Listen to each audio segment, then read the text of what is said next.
അസ്സലാമു അലൈക്കും വറഹ്മത്തുള്ളാഹി വബറകാത്തു. പ്രിയപ്പെട്ട സഹോദരങ്ങളെ,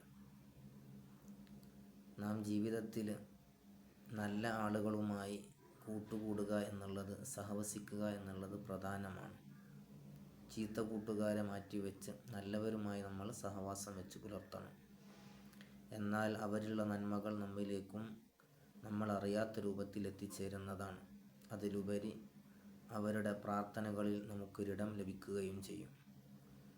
നബി സല്ലല്ലാഹു അലൈഹി വസല്ലമ തങ്ങൾക്ക് നീണ്ട 10 വർഷക്കാലം ഖിദ്മത്തെടുക്കാൻ ഭാഗ്യം ലഭിച്ച മഹാനരാണ് അനസ് ബിൻ മാലിക് റളിയല്ലാഹു അൻഹു. അനസ് ബിൻ മാലിക് റളിയല്ലാഹു അൻഹുവിനെ അവിടുത്തെ ഉമ്മ മുത്തുനബി തങ്ങളിലേക്ക് ഏൽപ്പിച്ചു കൊടുത്തപ്പോൾ നബി സല്ലല്ലാഹു അലൈഹി വസല്ലമ തങ്ങൾ അവിടുന്ന് ദുആ ചെയ്തു കൊടുത്തൊരു പ്രധാന ദുആ ഉണ്ട്. അല്ലാഹുമ്മ അക്സിർ മാലഹു വവലദഹു. അർഹമുർറഹീമായ റബ്ബേ, ഈ പൊന്നുമോന് അനസിന് നീ ധാരാളം മക്കളെ കൊടുക്കണേ, ധാരാളം സമ്പത്ത് കൊടുക്കണേ എന്ന് ചരിത്രത്തിൽ കാണാം. 103 വയസ്സോളം ജീവിച്ചവരാണ് അനസ് ബിൻ മാലിക് റളിയല്ലാഹു അൻഹു.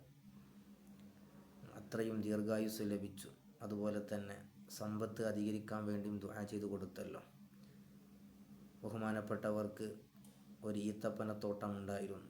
എല്ലാവരുടേതും വർഷത്തിൽ ഒരു പ്രാവശ്യം കായ്ക്കുന്ന ആ ഒരു സന്ദർഭത്തിൽ ബഹുമാനപ്പെട്ട അനസ് ബിൻ മാലിക് റളിയല്ലാഹു അൻഹുവിൻ്റെ തോട്ടം ഒരു വർഷത്തിൽ 2 പ്രാവശ്യം കായ്ക്കുമായിരുന്നു എന്ന് ചരിത്രം നമ്മെ പഠിപ്പിക്കുകയാണ്.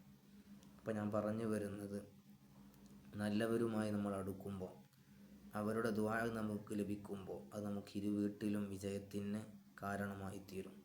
ബഹുമാനപ്പെട്ട നബി സല്ലല്ലാഹു അലൈഹി വസല്ലമ തങ്ങളുടെ ആ ഒരൊറ്റ പ്രാർത്ഥന കാരണം ദുനിയാവും അതുപോലെ തന്നെ ആഖിറവും ലഭിച്ചവരാണ്. ഈ 2 ലോകത്തും വിജയിച്ചവരാണ് ബഹുമാനപ്പെട്ട അനസ് ബിൻ മാലിക് റളിയല്ലാഹു അൻഹു. അതുകൊണ്ട് നമുക്കും സ്നേഹിക്കാം സജ്ജനങ്ങളെ.